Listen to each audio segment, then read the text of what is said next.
Bonjour, bien-aimés dans le Seigneur, chers frères, chers amis, c'est encore un bonheur, une joie, un plaisir de partager la pensée de Dieu, transmettre quelques portions d'enseignement et des bouts de révélation pouvant servir à quelqu'un de pouvoir continuer sa méditation, sa prière, sa quête continuelle de notre Dieu et de notre Seigneur Jésus-Christ.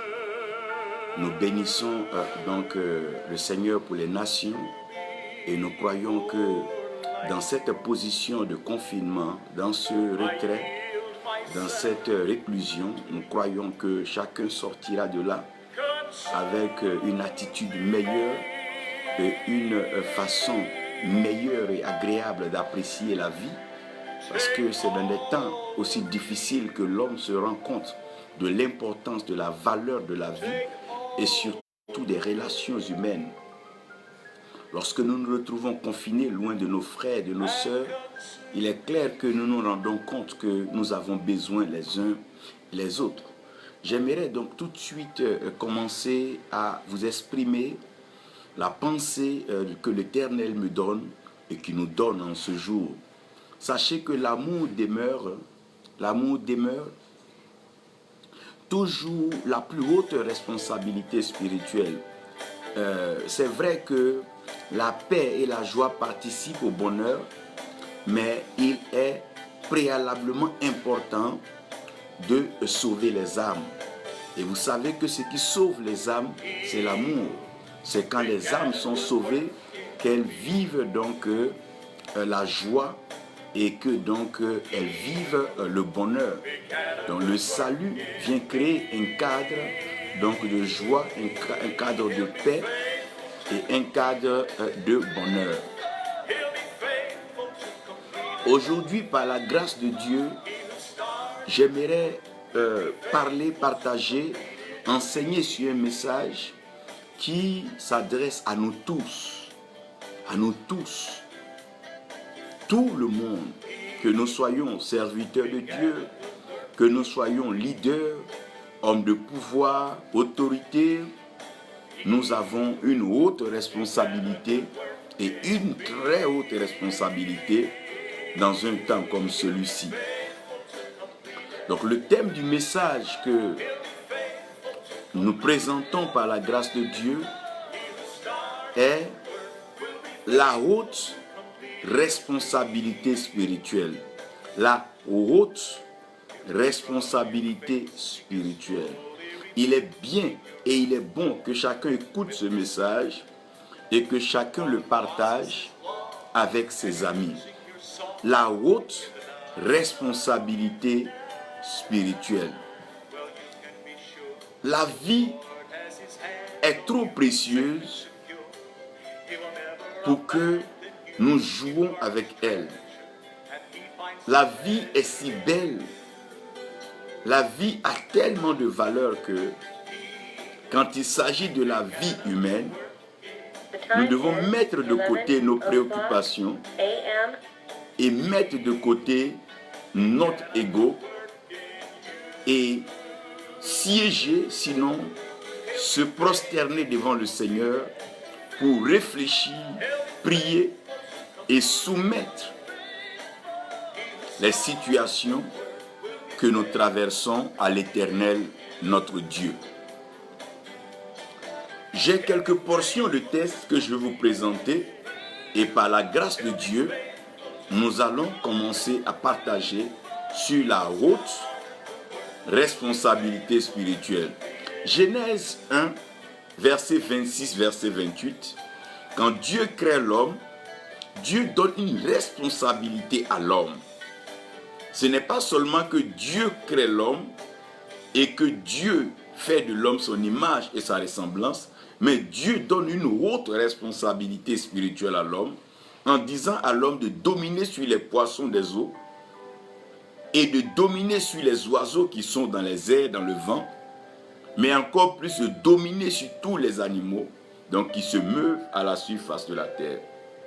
Dieu présente une responsabilité spirituelle, une très haute responsabilité qui n'est pas seulement de vivre, de se reproduire de faire des enfants être heureux, mais Dieu nous demande de pouvoir avoir une domination sur les eaux, une domination sur le vent et une domination sur la terre. Nullement Dieu nous demande de dominer sur notre prochain ou de piétiner, de mépriser, de maltraiter, sinon d'ôter la vie à notre prochain. Non, il nous demande de dominer sur la création. 2 Chroniques 13, verset 5. J'aimerais vous lire ce passage. 2 Chroniques 13, le verset 5. Nous sommes dans des temps où chacun doit avoir beaucoup de temps avec sa Bible. Chacun doit passer beaucoup de temps à prier, à méditer et à réfléchir avec Dieu. Donc 2 Chroniques 13, verset 5. Ne devez-vous pas savoir que l'Éternel, le Dieu d'Israël, a donné pour toujours à David en Israël, à lui et à ses fils, par une alliance inviolable. Donc Dieu a donné à Israël, sinon au travers de David et tout le peuple de Dieu, une alliance inviolable. Une alliance qui ne peut être violée et qui ne peut être annulée. C'est une alliance perpétuelle, c'est une alliance éternelle. En d'autres versions, vous verrez que la Bible parle ici d'une alliance de sel. Comme vous pouvez voir aussi dans Nombre 18, verset 19, la Bible parle d'une alliance perpétuelle, d'une alliance éternelle qui est une alliance de sel. Et pourquoi Dieu donne cette alliance inviolable? Et pourquoi est-ce que Dieu dit que cette alliance est éternelle? Une situation semblable que celle que nous vivons aujourd'hui, un problème assez particulier va se poser à Israël à un certain moment de leur vie et du règne du peuple de Dieu. 2 Rois 2, verset 19 au verset 22. J'aimerais bien sûr faire cette lecture, cette portion de lecture, et après ça, je commence à vous parler. Donc 2 Rois 2, verset 19 au verset 22.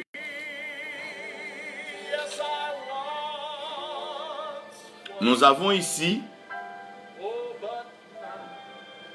la parole de Dieu que je vous lis. Les hommes, les gens de la ville dirent à Élisée, « Voici le séjour de la ville est bon, comme le voit mon Seigneur.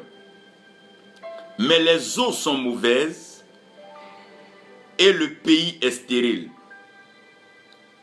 Il dit, « Apportez un plat neuf et mettez-y du sel. » Et ils le lui apportèrent. Il alla vers la source des eaux et il y jeta du sel et dit, « Ainsi parle l'Éternel, j'assainis ces eaux et il ne proviendra plus ni mort ni stérilité. » Et les eaux furent assainies jusqu'à ce jour, selon la parole qu'Élisée avait prononcée du Seigneur.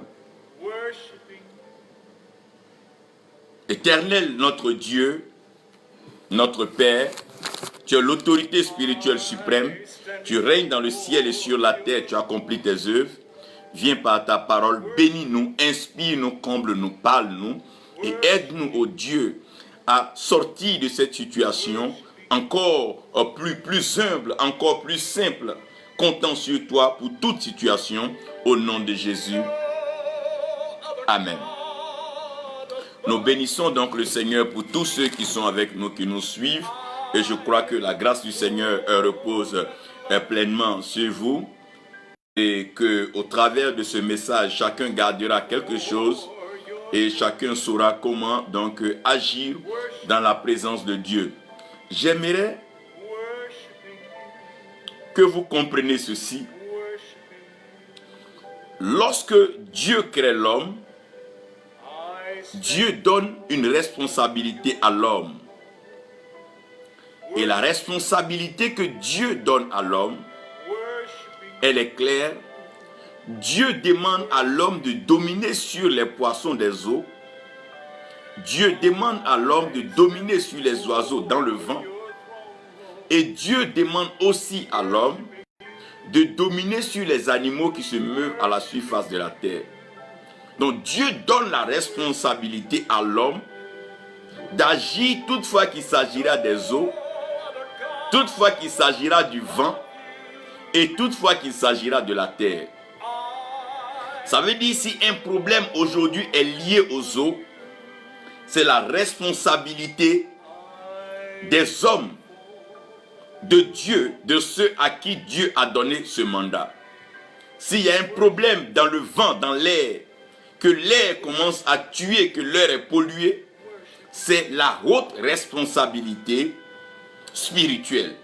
Lorsque les eaux sont amères et que les eaux tuent, c'est la haute responsabilité spirituelle.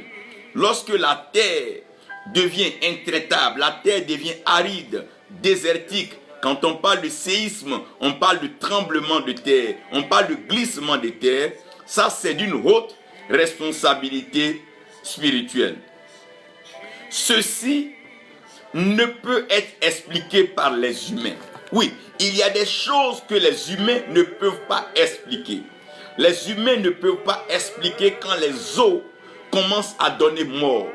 Les humains ne peuvent pas expliquer quand le vent commence à donner la mort. Les humains ne peuvent pas expliquer quand la terre commence à s'ouvrir et que la terre commence à donner la mort. C'est vrai qu'il y a des actions et il y a des acteurs. Et je veux déjà parler des actions et des acteurs lorsque nous entrons dans le monde des films. Quand nous entrons dans le monde de la fiction et que nous rentrons donc dans le monde de la cinématique et de la télématique. Aujourd'hui, nous pouvons comprendre simplement qu'il y a des films et des grands films ont exposé des acteurs et des films ont exposé des héros et ces héros-là étaient capables d'arrêter des épidémies, capables même d'arrêter des forces malicieuses et des forces ténébreuses qui essayaient de détruire la création et la terre.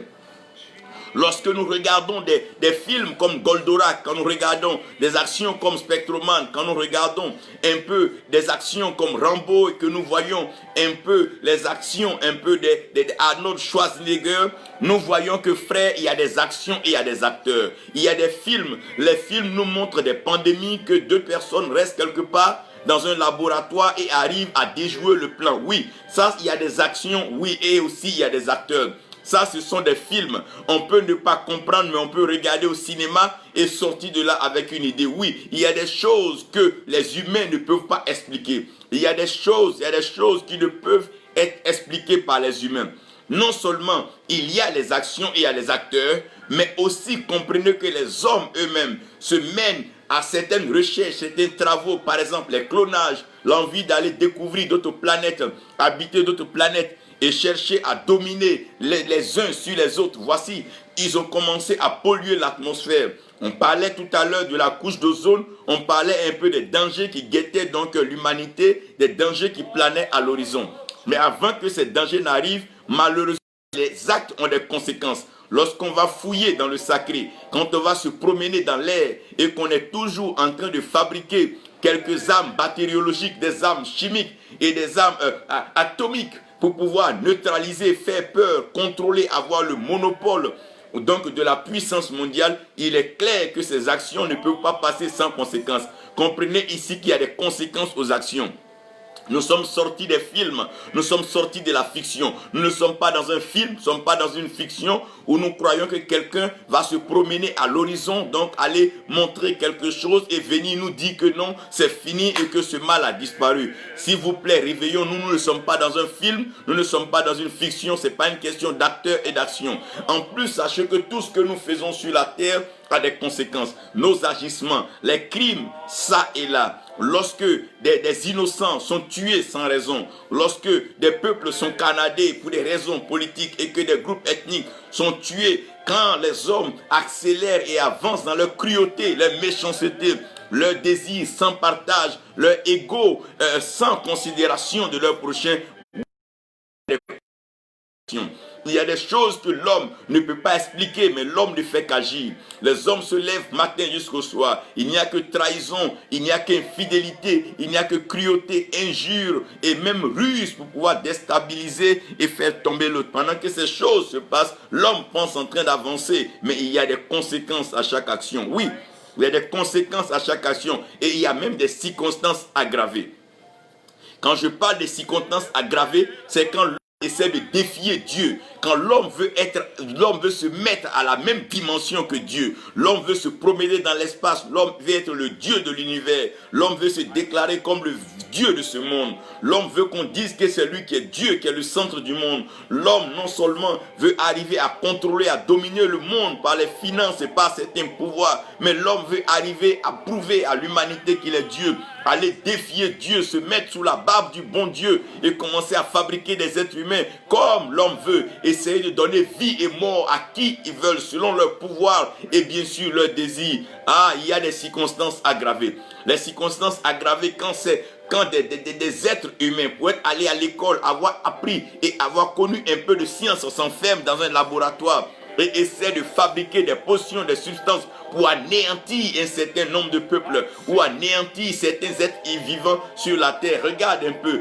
il y a des circonstances aggravées, il y a des circonstances que Dieu ne peut pas accepter. Il y a des circonstances tellement graves que nous devons nous asseoir et réfléchir. Aujourd'hui, la forêt, elle est abattue. Les hommes agressent la forêt. Ça agresse les eaux. Oui, oui, oui. Ça pollue les eaux. Et cela, il y a des circonstances aggravées. Très attention, la nature peut ne pas d'abord vouloir se venger, mais la nature encaisse, la nature croit aussi en la loi de la sémence et de la moisson. Et il y a des circonstances aggravées, il y a des circonstances inexcusables. L'homme est allé trop loin et l'homme a poussé trop loin le cochonnet. L'homme doit revenir et se revoir. L'homme doit revenir humblement devant Dieu. Pourquoi ? Il y a des événements qui dépassent d'autres événements. C'est vrai qu'on a vu des maladies qui passaient par les eaux. On peut comprendre, les eaux encore, tout le monde ne boit pas à la même heure. Oui, je peux comprendre, il y a eu des événements qui sont arrivés sur la terre. Il y a eu des tremblements de terre, il y a eu des cyclones ici. Il y a eu des grands vents qui ont emporté et des maisons. Il y a eu des ouragans, oui. Et il y a eu même des tsunamis, des montées d'eau qui ont détruit des personnes. Oui, nous sommes d'accord. Mais il y a des événements qui dépassent d'autres événements. Tellement que des événements dépassent des événements que l'homme ne peut pas comprendre. Il est impossible de comprendre que l'univers, le monde entier, l'humanité se trouve confiné. Les hommes ne sont plus capables d'aller vaquer à leurs occupations, même chercher la provision, la nourriture. Il y a des événements qui dépassent d'autres événements.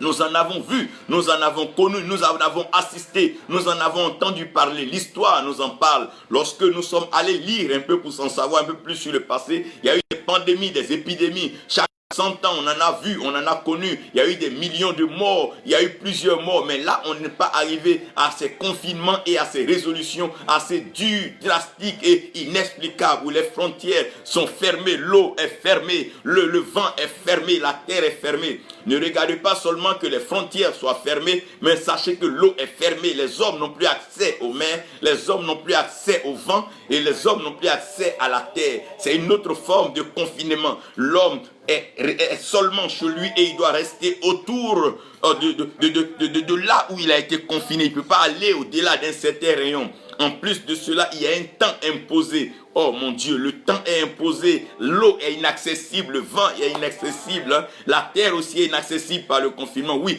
il y a des événements qui dépassent les événements. Ce n'est pas une affaire assez simple, comme une maladie ou bien une grippe passagère. Non. Ce n'est pas une maladie assez simple comme un mal lié aux oiseaux, aux animaux ou bien lié à une espèce rare. Non, non, non. Mais là, c'est l'être humain qui est menacé. C'est l'humanité tout entière qui est menacée. C'est l'avenir de l'humanité qui est menacé. Alors, ce n'est pas un point où nous devons prendre au sérieux. Il n'est pas donc question que nous accusons les uns et les autres, mais responsabilité spirituelle, parce qu'il y a des événements qui dépassent des événements. Oui, il y a des événements qui dépassent des événements, tellement dépassants, tellement que des événements dépassent des événements qu'il est question que nous nous asseyons pour réfléchir. Il y a des événements qui dépassent des événements. Les hommes ne peuvent pas expliquer, les femmes ne peuvent pas expliquer. Chacun essaie à son niveau de trouver des raisons. Chacun essaie de penser et de croire que peut-être que ce sont les hommes, peut-être que non, c'est un monstre, peut-être que c'est un démon. Oui, peut-être. Chacun essaie de réfléchir. Oui, il y a des événements qui dépassent les événements.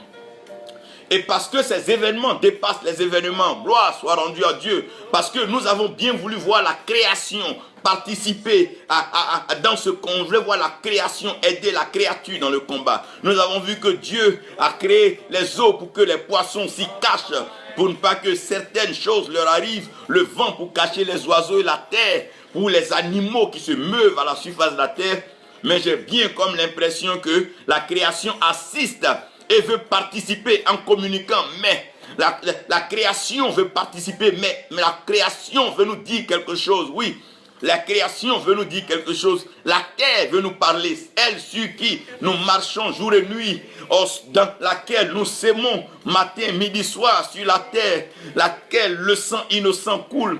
La terre veut nous parler. Nos oreilles entendent, mais nos oreilles ne comprennent pas. La terre est en train de nous parler, oui, oui.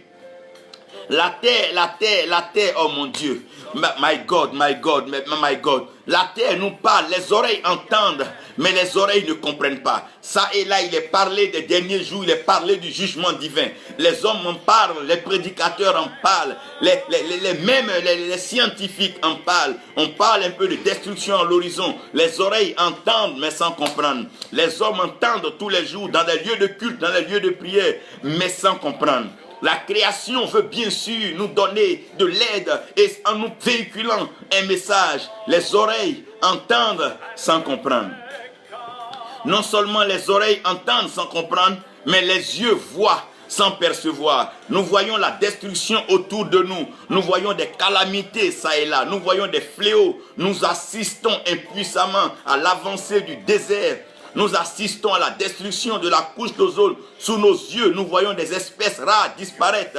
Nous voyons des animaux mourir de faim. Nous voyons des êtres humains être décapités, détruits sous nos yeux. Nous assistons bien sûr à cela sans toutefois percevoir le mystère. Il y a un mystère qui est en train de se promener dans le vent et bien sûr dans la création. Nous voyons cela, nous voyons des morts, nous voyons les statistiques, nous voyons tous les jours le nombre de morts grimper, le nombre de contaminés grimper. Nous voyons, nous assistons à cela, mais nous ne percevons pas. Il y a un message que, oh mon Dieu, les eaux essaient de nous donner, parce que l'eau est comme un miroir, dans l'eau on se voit. L'eau essaie de nous transmettre un message visuel. Nous avons été habitués au film et à la fiction, mais nous sommes dans une réalité, frère. C'est une réalité, la réalité implique responsabilité spirituelle. Comprenez encore, nous sommes ici dans une affaire de réalité spirituelle. Et pas les moindres, je parle de haute responsabilité spirituelle, de très haute responsabilité spirituelle. Et nous voyons avec nos yeux, nous voyons sous nos yeux la magouille, les manigances des hommes, mais nous ne percevons pas le message que le Seigneur est en train de nous donner. Et après ça, qu'est-ce que nous faisons? De par le feu, la chaleur, le zèle bouillant en nous, nous parlons parce que de notre bouche sort cette chaleur, cette flamme. Nous parlons, nous bavardons, nous ergotons, nous expliquons sans toutefois comprendre. Nous parlons pour faire acclamer, nous parlons, les hommes sautent, les hommes sont en transe et pourtant nous n'arrivons pas à convaincre de la haute responsabilité spirituelle. Nous parlons pour faire rire, nous devenons donc des comédiens. Bien sûr que l'humour est une façon de lutter contre dans les temps de difficulté. L'humour est une façon de pouvoir donc s'évader lorsque la situation est difficile, mais nous ne sommes pas ici à un jeu d'humour, nous ne sommes pas à une prestation comique, Nous avons une haute responsabilité spirituelle et nous devons répondre. Nous parlons, nous bavardons, nous expliquons, nous trouvons des exemples sans toutefois convaincre.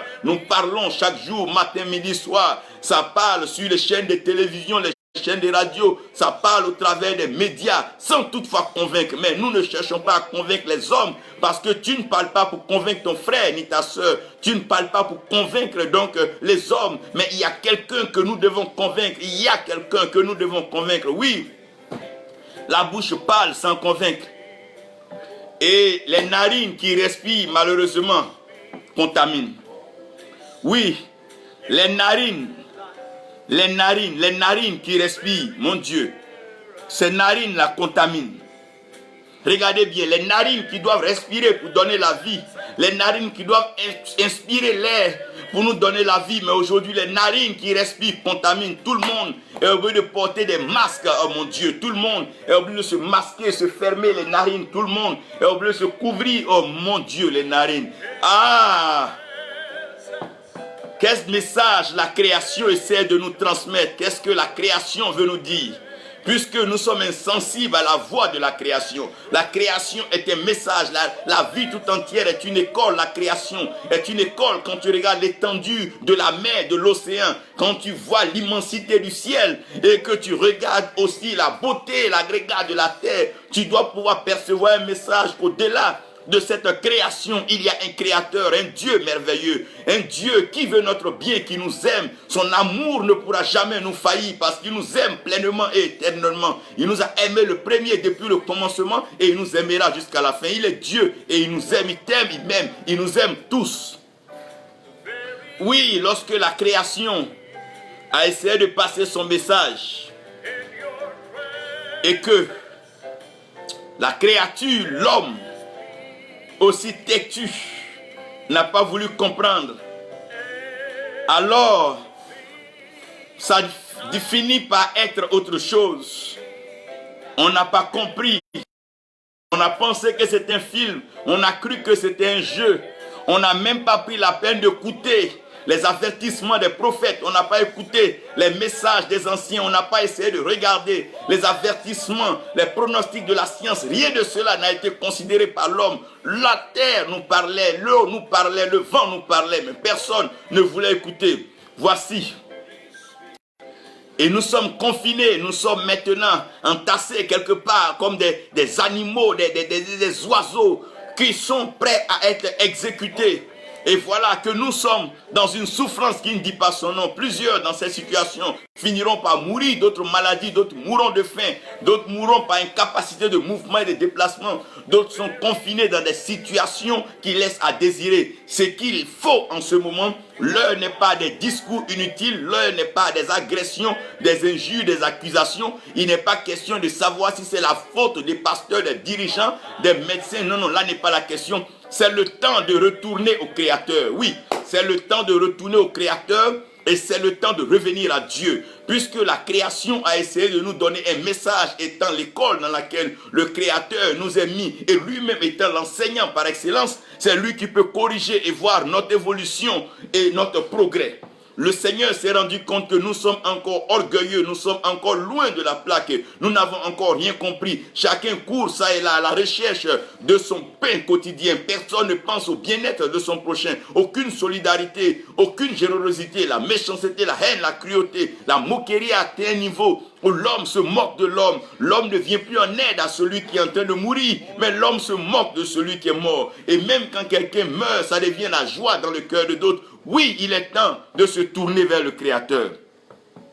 Il est temps de se tourner vers le Créateur. Nous devons tous nous tourner vers le Créateur. Il n'est plus une question de grand tel. Non, non, non. Laissons les titres, laissons les noms, laissons les organismes là où les organismes sont. Laissons les organisations où les organisations sont. Frères, si nous avons passé des milliers d'années en train de faire des cultes, des rassemblements, à un certain moment, arrêtons tout ce jeu-là et retournons-nous vers Dieu. À un certain moment de la vie, laissons ces jeux-là et retournons vers Dieu. On a besoin de retourner vers Dieu parce que quoi? Il y a une haute responsabilité spirituelle. Lorsqu'il s'agit d'une haute responsabilité spirituelle, c'est plus quand l'homme parle à l'homme, c'est plus quand l'homme parle à la création, c'est quand l'homme s'adresse au Créateur. Il est temps que chacun parte poser des questions à Dieu. Oui, oui. Nous sommes libres aujourd'hui d'aller poser des questions à Dieu. C'est vrai que nous avons des prophètes, des pasteurs sur la terre, mais c'est un temps de haute responsabilité spirituelle. Chacun doit prendre ses responsabilités, aller sur ses genoux. Chacun doit s'asseoir dans la présence de Dieu, se prosterner, même se coucher en face contre terre et dire Seigneur, parle-nous, car tes serviteurs écoutent. Il est temps que nous arrêtons cette fanfaronnade sur le net et toutes ces formes de blasphème, hérésie et ces messages prêchés pour nos intérêts et pour se renflouer les poches et vivre comme nous voulons. Non, non, non, c'est plus ce temps. Non, non, non, c'est le temps de retourner au Créateur. C'est le temps de revenir vers lui, car ce que l'homme ne peut expliquer, ce que l'homme ne comprend pas, ce que l'homme ne peut pas donc résoudre comme problème, lui Dieu, rien n'est impossible à l'Éternel. Y a-t-il quelque chose de trop difficile pour Dieu? Non, Dieu fait toutes choses selon son bon vouloir. Dieu attend tout simplement que ses enfants arrivent à un niveau de responsabilité. C'est le moment de la haute responsabilité spirituelle. C'est ici que la responsabilité va maintenant définir les leaders. C'est ici que la responsabilité va définir des élus et des hommes choisis par Dieu pour intervenir dans des circonstances. Qu'est-ce que je veux dire? Poser des questions à Dieu n'est pas signe de doute. C'est pas parce qu'on pose des questions à Dieu qu'on doute. Un enfant bien élevé doit s'instruire auprès de son père. Un enfant bien élevé doit revenir vers son père quand il ne comprend pas. Poser des questions à Dieu n'est pas signe de doute. Le doute, c'est remettre en cause la parole de Dieu. Mais poser des questions à Dieu est une façon d'instruction, d'éducation et d'information. C'est le temps de poser des questions à Dieu. Au lieu de forcément lire ce qui se passe sur les réseaux sociaux et les informations que le monde donne, le monde en sait peu. Le monde n'en sait pas trop que toi. Le monde s'informe le jour au jour. Les hommes regardent l'évolution des cas et des malades. C'est en fonction de ça que c'est être au point une certaine synthèse ou bien un certain sérum pour aider l'homme, peut-être même un vaccin si on peut y penser. Mais il est temps de pouvoir retourner au Créateur. Poser des questions à Dieu n'est pas signe de doute. Quand on pose des questions à Dieu, ça veut dire qu'on est en train de comprendre que nous avons une limite. Lorsque l'homme est limité, ça ne fait pas de lui moins prophète, ça ne fait pas de lui moins apôtre, ça ne fait pas de lui moins président, moins leader. Tout homme a été créé et l'homme a ses limites, l'homme a ses incapacités. Les choses sont impossibles aux hommes, mais elles sont possibles à Dieu. La sagesse d'ailleurs nous instruit et nous inspire à aller poser des questions à Dieu. Il y a des questions à poser à Dieu. Il faut que le Seigneur nous réponde avant qu'on sorte de ce confinement, avant qu'on sorte de cet isolement. Il faut que le Seigneur nous réponde. Nous devons poser des questions à Dieu. Il est temps de poser des questions à Dieu. Oui. Se réfugier à l'abri du Très-Haut n'est pas signe de peur. Frère, quand on te dit de ne pas aller quelque part, mais de rester chez toi à la maison, c'est parce qu'on suppose que toi et ta maison vous servez l'Éternel et que ta maison est confiée à l'Éternel. Donc ta maison devient comme la demeure de l'Éternel. Donc rester à l'abri de l'Éternel n'est pas signe de peur. Oui, rester dans la présence de Dieu n'est pas signe de peur. Lorsque David allait chercher la face de Dieu, que Moïse allait chercher la face de Dieu dans des combats, c'est pas parce qu'ils avaient peur, mais ils avaient besoin d'instructions, de stratégies divines, de révélations pour aller donc triompher dans la bataille. Lorsque l'Éternel Dieu n'est pas impliqué, la défaite, elle est sûre et elle est déjà même signée. Mais lorsque l'Éternel Dieu est impliqué, lorsque l'Éternel Dieu est avisé, la victoire, elle est certaine, elle est déjà couronné quelque part, car le Seigneur Jésus-Christ est plus que vainqueur et ça nous le savons. S'abriter, frère, se mettre dans la cachette du Très-Haut n'est pas signe de peur. Non, non, non. Se remettre dans sa maison, s'enfermer, n'est pas signe de peur. Même si on dit, pourquoi toi qui es pasteur, tu es prophète, tu es apôtre, pourquoi tu vas t'enfermer dans ta maison, frère? Ce n'est pas un signe de peur, mais on reste toujours dans le secret, jusqu'à ce que nous découvrons le secret. On reste dans la cachette pour que ce qui a été caché nous soit révélé. Nous restons dans le lieu secret afin que ce qui nous échappe nous soit exposé, bien compris. Nous avons besoin, c'est un temps de haute responsabilité spirituelle. Nous ne devons pas nous amuser, ce n'est plus le temps de faire des discours, ça et là. Non, non, non, nous ne sommes pas un stade d'acclamation. D'ailleurs, les sports, les jeux sont fermés, les terrains de football, les stades sont fermés, basket et tout. Ça veut dire que nous sommes à un temps assez sérieux et assez responsable de l'humanité. C'est ici alors la sagesse. S'enfermer dans le secret avec Dieu n'est pas signe de peur. Se remettre en cause devant l'Éternel n'est pas de la culpabilité. Non.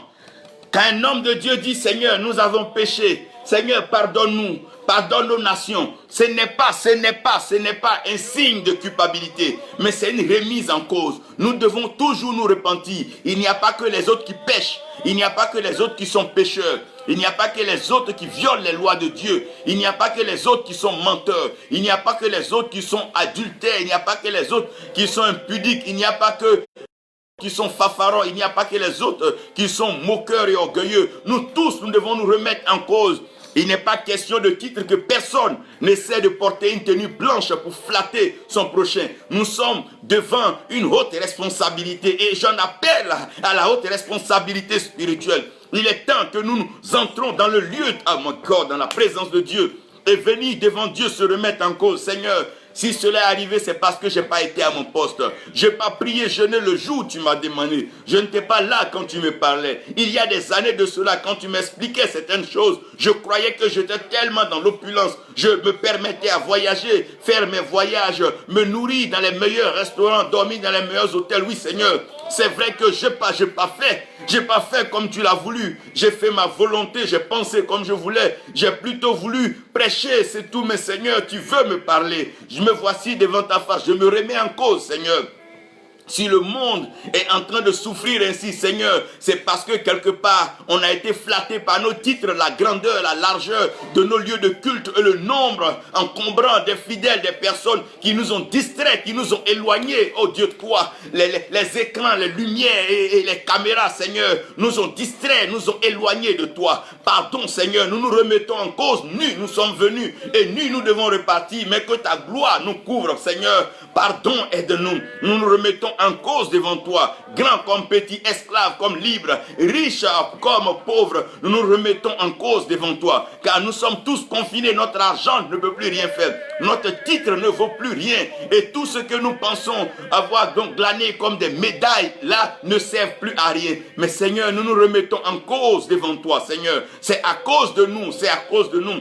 Si oui, moi, en tant que ton serviteur, je t'avais écouté, Seigneur, certainement qu'on aurait évité quelque chose, ou peut-être qu'on aurait entendu plus vite quelque chose. Seigneur, pardonne-moi.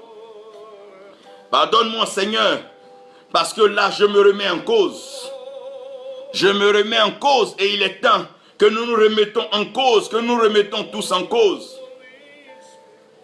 Et même quand nous nous remettons en cause, frère, ou bien que nous nous présentons devant Dieu, que nous pleurons devant sa face, que nous nous humilions, que nous le cherchons de tout cœur, que nous lui promettons que nous n'allons plus vivre cette vie, que nous n'allons plus être aussi ignorants et insensés. Non, nous n'allons plus être donc éloignés de ce qui est bon et de ce qui est vrai. Nous n'allons plus être indifférents face à la souffrance de notre prochain. Seigneur, regarde un peu la cruauté des nations. Chaque nation s'enferme. Chaque nation essaie de développer son plan de façon individuelle. Et l'humanité se meurt. La vie a de la valeur. Mais nous croyons, Seigneur, même si nous ne recevons pas la solution, Seigneur, cela n'est pas un signe de complexe. Oui, parce que bien sûr, l'homme peut interroger Dieu. Et Dieu est libre de répondre comme de pas répondre. Tu as toute ta liberté, tu as toute ta souveraineté. Tu fais comme bon te semble. Oui, j'aurais bien voulu vous dire que quand on est avec Dieu, tout serait bien. Mais même étant avec Dieu, des situations bizarres peuvent arriver. À un certain moment, tu crois que le destin de ta vie a été changé ou la direction de ta vie n'est plus la même. C'est toujours la même chose parce que Dieu n'a point changé. Il est le même hier, il est le même aujourd'hui et éternellement. Son amour pour nous est tellement merveilleux. Sa fidélité dure à toujours. Dieu n'est pas un homme pour mentir, ni le Fils des hommes pour se dédier. Dieu veille sur sa parole pour l'accomplir et Dieu emmène à l'existence ce qui n'existe pas. Quelque chose doit exister maintenant. Nous faisons face à une réalité, à une pandémie. Oui, frère, ce n'est pas une question de complexe. Si Dieu a révélé cela à un de tes frères prophètes qui ne t'a pas révélé, qu'il soit plus petit que toi, plus grand que toi, le plus important c'est que nous tous nous adhérons à ce que Dieu dira. C'est le temps de la haute responsabilité spirituelle. Ce n'est pas le temps de l'individualisme. Ce n'est pas le temps de l'égoïsme, ce temps a trop duré. Ce n'est pas le temps de la personne, du culte de la personne. Mais c'est un temps où nous devons savoir que Dieu peut décider de répondre à quelqu'un. Et répond à cette personne, nous devons ensemble adhérer à la solution divine, mais ne pas être complexé. À quoi sert le complexe? Si Dieu a béni ton frère, va vers lui, qu'il veut qu'il te fasse du bien. C'est pour la gloire de Dieu. S'il ne te fait pas de bien, c'est lui qui aura ça dans sa conscience. Il y a un jugement pour tout ça. Dieu nous bénit pour que nous soyons une source de bénédiction pour les autres, mais pas pour que nous fassions pleurer les autres. Nous sommes bénis pour bénir les autres. Oui, sachez une chose. Dieu, même invoqué, même imploré, Dieu peut toujours ne pas nous donner la solution. De peur que l'homme, dans son orgueil effréné, défie à nouveau Dieu après avoir reçu la solution. Mais nous avons une haute responsabilité spirituelle. Autant du roi Nebuchadnezzar, lorsque Daniel était prophète, était donc consultant. Le roi a eu un rêve et ce rêve l'a troublé. Le roi voulait donc détruire tout ce qui était autour de lui comme étant donc charlatan, chaldéen, magicien et sorcier. Daniel a dit non roi, même si tu le faisais, ça ne changerait pas, ça ne donnerait pas l'explication de ton rêve. Mais ce rêve était mystère qui est caché, dont la révélation est dans les cieux. Ça veut dire qu'il y a des temps où nous devons faire appel à la haute responsabilité spirituelle. Pharaon étant Dieu et roi d'Égypte, s'est retrouvé confronté à une réalité de la vie. Et face à cette réalité, Pharaon ne pouvait plus rien faire. Et Joseph, envoyé par Dieu, a été utilisé comme l'instrument pour expliquer le rêve à Pharaon et prévenir l'humanité d'une famine qui devait décimer, détruire le monde entier. Ça veut dire qu'il n'existe pas un problème sur la terre qui n'a pas de solution au ciel. Il ne peut pas exister un seul problème sur la terre qui n'a pas de solution au ciel. Puisse-t-elle être une pandémie? Non, puisse-t-il être une pandémie et une souffrance, une maladie, quel que soit le problème sur la terre, je veux vous annoncer, frères et sœurs, qu'il y a une solution certaine, une solution connue et une solution appliquée au ciel. Dieu a la solution et la solution est Jésus-Christ. Mais aujourd'hui, nous avons une haute responsabilité spirituelle. Regardez le cas que nous avons lu dans le livre de 2 Rois. Il y avait de l'eau. La cité était belle, mais les eaux donnaient la mort. Les eaux donnaient la mort et les eaux produisaient la stérilité. Alors que nous savons qu'à la création, l'Esprit de Dieu se mouvait à la surface des eaux et les eaux devaient donner la vie. La preuve, lorsque nous devons venir à Dieu, nous devons naître d'eau et naître d'esprit. Donc l'eau est tellement importante dans le processus de salut de l'homme parce que c'est par l'eau que nous baptisons. Donc nous sommes baptisés d'eau et nous sommes aussi baptisés de feu et d'esprit.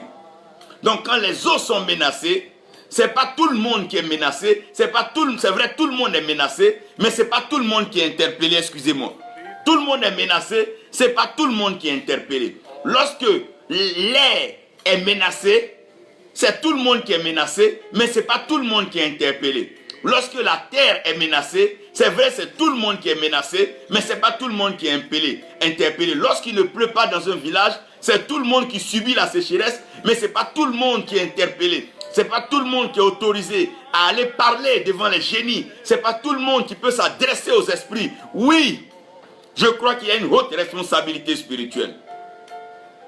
La première étape de la responsabilité spirituelle, c'est l'unité du corps de Christ. L'unité du corps de Christ. C'est vrai que nous sommes confinés dans nos maisons. C'est vrai que nous sommes dans de différents pays. Mais nous devons mettre notre cœur ensemble et être un. Parce que c'est dans l'unité que nous triomphons. Lorsque nous sommes un, nous sommes plus forts. Comme le Père, le Fils et le Saint-Esprit. Cette trinité qui devient, une unité. Le Père toujours avec le Fils et le Saint-Esprit. Nous avons besoin de l'unité. Il n'est plus question de rentrer dans les débats des dénominations. Non, non, nous n'avons plus besoin. Nous devons unir nos cœurs. Nous devons être unanimes. Nous devons ensemble reconnaître que nous devons sauver l'humanité. C'est une haute responsabilité spirituelle. Ça ne dépendra pas d'un archevêque. Ça ne dépendra pas même peut-être d'un diacre. Non, non, non. C'est une question où nous devons tous, c'est là la haute responsabilité spirituelle.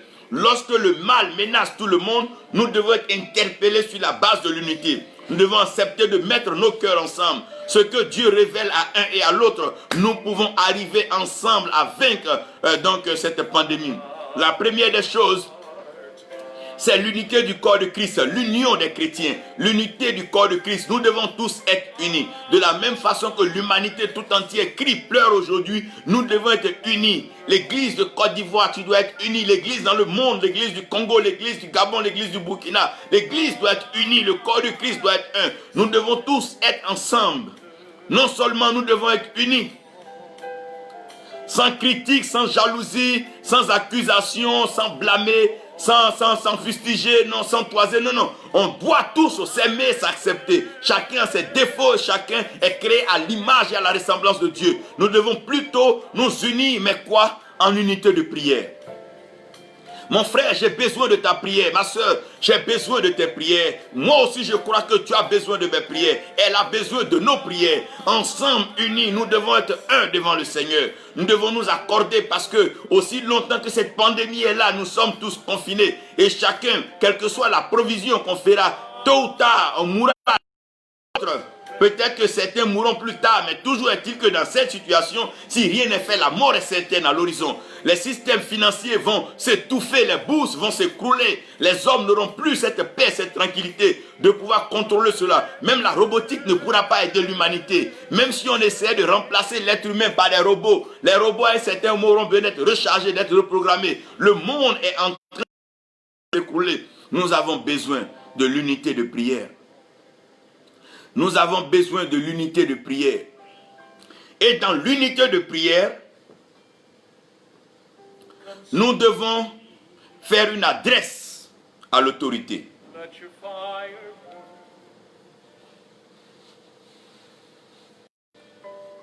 Il y a eu des cas dans la Bible où il y avait la famine. Et cette famine tuait. Jusqu'au point où les femmes s'associaient pour manger leurs enfants, à tour de rôle.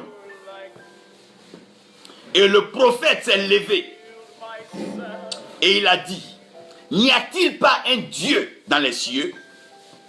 N'a-t-il pas de représentant sur la terre pour que la famine nous amène à ce niveau-là? Roi, ne t'inquiète pas, nous pouvons parler à notre Dieu. Et nous croyons qu'en parlant à notre Dieu, certainement que demain même, à la même heure, roi, il aura tellement de la nourriture, il aura tellement de vivres qu'on en vendra pour vil prix. Il aura une abondance, roi. On aura tellement à manger que le prix chutera. Nous sommes dans des temps de haute responsabilité. Être une autorité spirituelle, c'est prendre ses responsabilités. Et nous devons faire comprendre aux hommes politiques et faire comprendre aux autorités que nous sommes d'accord que un médecin soit qualifié pour intervenir dans un cadre médical. Nous sommes d'accord avec ça, nous le soutenons, nous l'encourageons. Et nous croyons que c'est sa vocation et son appel. Nous sommes aussi d'accord que lorsqu'il va falloir faire voler un jet ou bien un aircraft, les pilotes soient qualifiés pour cela et nous sommes d'accord, nous ne doutons pas de cela. Il y a des événements qui arrivent et nous devons donc nous tourner vers des experts. Nous devons nous tourner vers ceux qui peuvent agir. Voici qu'aujourd'hui le mal n'est pas seulement en train de fatiguer la terre, le mal n'est pas en train de fatiguer les eaux, mais le mal est en train de fatiguer l'air. le vent que nous respirons. Et je vous ai dit dans Genèse 1, 26, 28 que Dieu a demandé à l'homme qu'il a créé à son image, sa ressemblance, de dominer sur les eaux, de dominer sur l'air, le vent et de dominer sur la terre. Donc quand il y a un événement dans un pays qui relève de la compétence des eaux, qui se trouve dans les eaux, seuls des prophètes, seuls des serviteurs de Dieu, seule l'autorité spirituelle peut intervenir. Quand il y a des événements qui dépassent l'entendement de l'homme, qui se trouvent dans le vent, dans les airs, cela relève de la compétence des prophètes, des serviteurs de Dieu, des hommes spirituels et des oints de Dieu. Lorsqu'un événement particulier terrorise la terre et que la terre tout entière est menacée, je crois bien que cela relève de la compétence des serviteurs de Dieu, des enfants de Dieu et des prophètes de Dieu. Qu'est-ce que je veux dire lorsque nous parlons de la haute responsabilité spirituelle? Là, nous sommes sortis des temples, nous sommes sortis des lieux de culte. Nous sommes sortis des acclamations, nous sommes sortis de la célébrité, nous sommes sortis des fan clubs, nous sommes sortis des grands noms, des grands titres. Nous faisons face à une réalité. Et le monde tout entier a besoin de sortir de là avec un témoignage. Il est donc question que vous révélez que l'alliance que Dieu a tissée avec son peuple est une alliance inviolable. Et cette alliance est une alliance perpétuelle, est une alliance éternelle. Et la Bible dit que c'est une alliance de sel. Et Jésus-Christ vient, il dit que nous sommes le sel de la terre. Et il ne faudrait pas que ce sel-là perde son goût. Nous sommes bien sûr en train de fermer nos frontières. Mais la maladie ne respecte pas nos limitations, non. Bien qu'on ferme les eaux, ça n'empêche pas le mal de venir même au bord de nos rivages et de nos rives. Le fait qu'on ferme les frontières terrestres n'empêche pas la maladie de pouvoir gagner du terrain. Oui, oui, oui, parce que n'oubliez pas que le mal se promène dans le vent. Et le fait qu'on ferme les frontières aériennes n'empêche pas, sinon n'empêche à rien, en rien, le mal de pouvoir se propager. Chers prophètes, chers apôtres, de Dieu. Voulons aussi citer les évangélistes, les pasteurs, les docteurs. Sans oublier les évêques, les archevêques, les diacres, les diaconesses, les anciens. Il est temps que nous nous asseyons pour réfléchir. Puisque nous sommes d'accord et nous sommes tous convaincus que les mesures prises par les autorités sont des bonnes mesures, mais pas forcément divines. Une chose peut être bonne, mais peut ne pas être divine.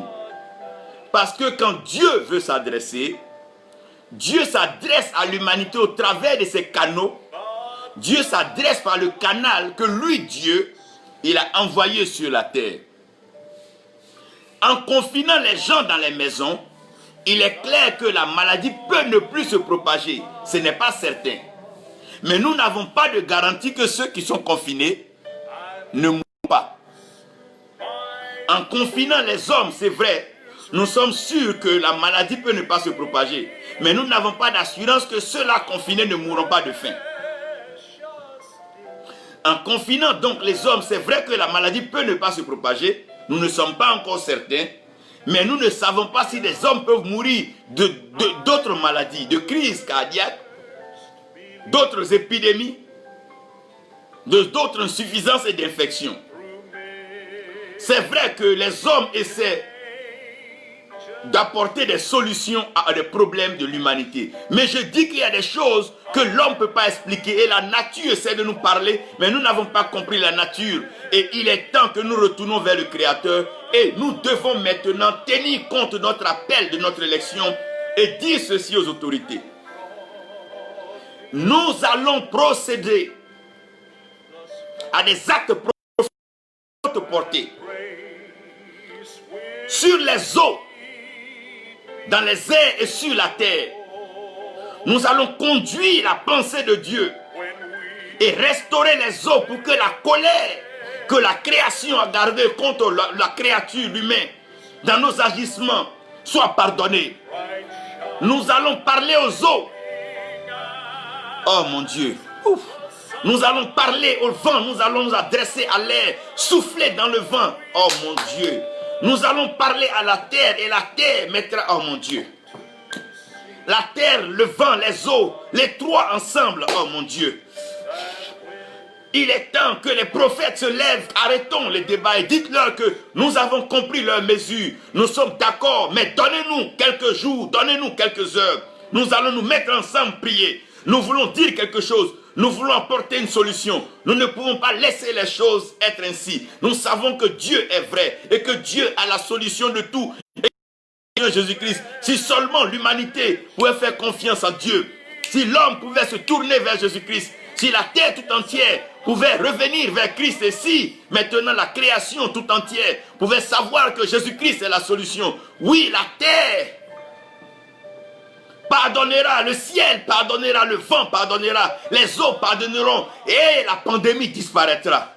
Il n'est pas question de vouloir agir dans la volonté humaine, par la force humaine, mais il est temps d'entrer. C'est une question de haute responsabilité spirituelle. C'est une question de haute responsabilité spirituelle.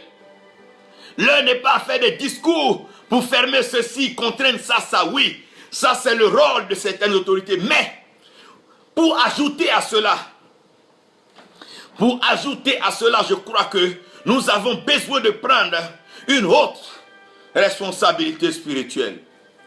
Au risque de notre vie et de notre ministère. Au risque de notre élection et de la faveur de Dieu sur notre vie. Nous n'allons pas laisser l'humanité mourir face à une situation qui l'a fragilisée et qui lui a donné un coup mortel, un coup fatal. Oui, il est temps que l'ainsi parle l'Éternel soit entendu. Élisée ne pouvait pas accepter que la ville soit belle et que les eaux donnent la mort. Le roi, le maire de la ville était là, les autorités, les dirigeants, les chefs de la ville étaient là. Les eaux étaient en train de donner la mort. On pouvait prendre un décret d'arrêter de boire l'eau pendant 8 jours, d'arrêter de boire l'eau pendant 2 jours. On pouvait prendre tous les décrets, ne vous approchez pas de cette eau-là. On pouvait déclarer tout, mais ça n'aurait pas changé la situation des eaux. Les eaux donneraient toujours la mort et les eaux produiraient toujours la stérilité. Qu'on se confine, qu'on ne se confine pas, qu'on mange, qu'on ne mange pas. Aussi longtemps que la pandémie se propage dans l'air, aussi longtemps que la pandémie a une source, oh mon Dieu, aussi longtemps que la pandémie commence quelque part, elle trouvera d'autres moyens pour se propager. Frère, écoutez-moi bien, la destruction trouve de nouveaux moyens de se propager. Quelles que soient les mesures d'accompagnement qu'on a pris pour toutes les maladies et les pandémies, ça n'a pas arrêté ces maladies, excusez-moi. Responsabilité spirituelle. Prophète, appelé de Dieu, élu de Dieu, oint de Dieu. Ça fait 40 ans de ministère, 60 ans de ministère, 75 ans de ministère, peut-être 100 ans de ministère. Nous sommes d'accord. Père, oui, nous sommes d'accord. Patriarche, donnons-nous les titres. Donnons-nous tout ceci et ça sera tellement beau. Lorsque nous sortirons de ce problème, lorsque nous sortirons de ce bourbier, lorsque nous sortirons de cette situation trouble qui emporte chaque jour des âmes dans le séjour des morts et introduit des vivants dans le registre des morts et les âmes sont conduites chaque jour dans la mort, sans entendre le nom de Jésus-Christ. Oh, dommage, c'est pas que les âmes meurent qui va me faire mal là, mais c'est que ces âmes sont égarées, ces âmes iront en enfer. Seigneur, Nous devons ensemble, unanimement, prendre la résolution que quand le Seigneur arrêtera cela, nous allons nous livrer à l'évangélisation. Sans limite, le monde nous laissera passer partout pour annoncer la bonne nouvelle. On va arrêter ces problèmes de frontières et tout. Nous allons prêcher l'évangile parce qu'il est temps que nous prêchions l'évangile. Si oui, retournons à Dieu et venons leur dire de nous faire confiance. Maman, on te fait confiance. Papa, on te fait confiance. Mon frère, ma soeur, je te fais confiance. Je crois que Dieu te parle. Je sais que Dieu t'utilise. On a vu des guérisons, des résurrections de morts. On a vu des personnes par qui Dieu est passé pour accomplir des miracles instantanés. Cela n'est pas fini. C'est le moment même de pousser plus fort. Allons-y et prenons notre responsabilité. C'est un temps de haute responsabilité spirituelle. C'est un temps, oui, c'est un temps, c'est un temps. C'est le temps de la haute responsabilité spirituelle. La spiritualité n'est pas la religiosité. Ce n'est pas un jeu, ce n'est pas de l'amusement. Ce n'est pas une camaraderie. Mais c'est une responsabilité qui implique Dieu. La haute responsabilité spirituelle.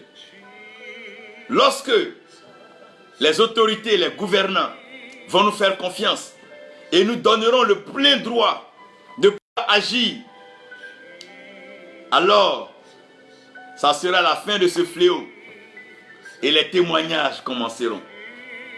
Nous déclarons la fin de ce fléau et vive les témoignages. La fin de ce fléau et vive les témoignages. La fin de ce fléau et vive les témoignages. La fin de ce fléau et vive le témoignage. Ce qui a commencé un jour finira un jour. Quelle que soit la durée de la nuit, nous croyons que le jour paraîtra. Oui, Dieu est avec nous. Dieu est pour nous et Dieu nous aime. Nous croyons que ce fléau finira. Nous savons que le Seigneur interviendra. Il agira depuis là-haut et ce fléau finira. Vive le témoignage. Nous allons nous trouver à nouveau, partager nos cultes et ensemble avoir le courage de s'attraper, s'embrasser à nouveau, marcher, chanter et louer le Seigneur ensemble. Oui, nous le ferons car c'est le temps de la haute responsabilité. C'est le temps de la haute responsabilité qu'une autorité spirituelle dans chaque nation adresse un courrier officiel aux autorités pour leur dire que Dieu a encore des prophètes et que ces prophètes sont prêts à agir. Ces prophètes sont prêts à poser des actes prophétiques. Élisée dit: implantez-moi un plat neuf. Là n'est plus à accuser, à discuter, à bavarder, à se faire des comparaisons, se jalouser, se voler des fidèles, ça et là. Non, non, non, non, non, non, non, non, non, non. Non. L'heure n'est plus à ça. Mais apportez-moi un plat neuf. Mettez-y du sel, parce que le sel est aussi le symbole de l'alliance éternelle. C'est cette alliance que nous avons. Aujourd'hui, l'alliance que nous avons avec Dieu, c'est Jésus-Christ. Paul dit: qu'est-ce qui peut nous séparer de l'amour de Dieu placé en Jésus-Christ? Ce n'est ni la mort, ni la persécution. Ce n'est ni les pandémies. Ce n'est ni le lendemain. Ce n'est ni les puissances démoniaques. Ce n'est ni les hauteurs, ni les profondeurs. Rien ne peut nous séparer de l'amour de Dieu placé en Christ Jésus, notre Seigneur et notre Sauveur. Et Élisée prit le sel, alla à la source des eaux, versa le sel, et les eaux furent assainies selon sa déclaration. Il dit: ainsi déclare le prophète, ainsi parle l'Éternel. Oh, je vous assainis, et vous ne produirez plus la mort, mais au contraire, vous donnerez la vie. Et le témoignage est écrit que jusqu'à ce jour, les eaux n'ont plus donné la mort et les eaux n'ont plus produit la stérilité. Nous croyons que la responsabilité spirituelle mettra fin à ce virus et les témoignages vont commencer. Que la paix du Seigneur soit avec vous et que la grâce du Seigneur soit avec vous. Nous croyons qu'en Jésus-Christ, par son sang précieux qui a coulé à la croix, ce sang qui coule dans nos veines, nous croyons que le Saint-Esprit qui est avec nous nous permettra de vaincre ce fléau et le témoignage des conversions, le témoignage de la toute grande conversion va commencer. C'est le temps de la grande moisson. Père, aide-nous, inspire-nous Souviens-toi de ton alliance et épargne-nous de ce mal, comme tu l'as toujours fait, maintenant et pour toujours, au nom de Jésus. Amen.